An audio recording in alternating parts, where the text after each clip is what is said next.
நீலாம் எனக்கு பெரிய ஆளே கிடையாது, பாஸ்ட்ல நீ அச்சீவ் பண்ணதை வச்சுதான் இப்ப நீ ஓட்டிட்டு இருக்கன்ற மாதிரி பேசுறாரு. உன்னோட ஒய்ஃபே வந்து பாத்தீங்கன்னா உன்னோட பெரிய ஸ்டார்ன்ற மாதிரி பேசி சிஎம் பயங்கரமா கலாய்க்கிறாருங்க. அண்ட் ஃபைனலா பிரான் பிரேக்கர் என்ன சொல்றாரு பாத்தீங்கன்னா, ஒன்ன நான் பீட் பண்ணி நான் தான் பெஸ்ட் இந்த வேர்ல்டுன்னு சொல்லி நான் ப்ரூவ் பண்ணுவேன்னு சொல்லிட்டு அப்படியே அந்த செக்மெண்ட் அங்க முடியுதுங்க. சோ எனக்கு தெரிஞ்சு இந்த மேட்ச்ல 100% பிரான் பிரேக்கர் தாங்க ஜெயிப்பாரு. சோ அவர் ஜெயிக்கிறது பெரிய விஷயம் இல்லைங்க. அங்க இருந்து டபிள்யூபிள்யூ வந்து இது எப்படி பில்ட் பண்ண போறாங்கன்னு தெரியல. சோ இப்பவே 2 ப்ரெடிக்ஷன் இருக்கு. ஒன்னு பாத்தீங்கன்னா ரோமன் ரீன்ஸ் vs பிரான் பிரேக்கர்.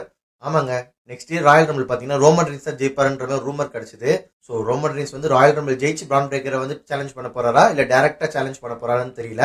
ஆனா ரோமன் ரீன்ஸ் vs பிரான் பிரேக்கருக்கான மேட்சும் நடக்க வாய்ப்பு இருக்கு. இல்லைன்னா டபிள்யூடபிள்யூ வந்து பாத்தீங்கன்னா ரோமன் ரீன்ஸ் vs கோடிக்கான மேட்ச்லயே வந்து ஸ்டிக் ஆகலாம். பட் என்ன கேட்டீங்கன்னா ரோமன் ரீன்ஸ் vs பிரான் பிரேக்கர் நடக்கிறத விட பிராக் லென்சர் மேட்ச் தான் நடக்க அதிக வாய்ப்பு இருக்கு. ஏன்னா இதுவும் ஒரு ட்ரீம் மேட்ச் தான்.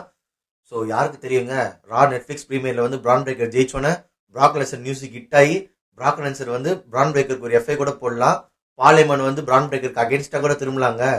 ஸோ அப்படிலாம் நடந்துச்சுன்னா வேற லெவல்ல இருக்குங்க. ஸோ நீங்க யார் வந்து வேர்ல்டு வைட் சாம்பியன்ஷிப் ரா நெட்ஃபிளிக்ஸ் ப்ரீமியர்ல ஜெயிப்பாங்களோ மறக்காம கீழே கமெண்ட் பண்ணுங்க. இந்த செக்மெண்டோட ஃபுல் வீடியோ பார்க்கணும்னா இந்த ஆரோவை கிளிக் பண்ணி பாருங்க.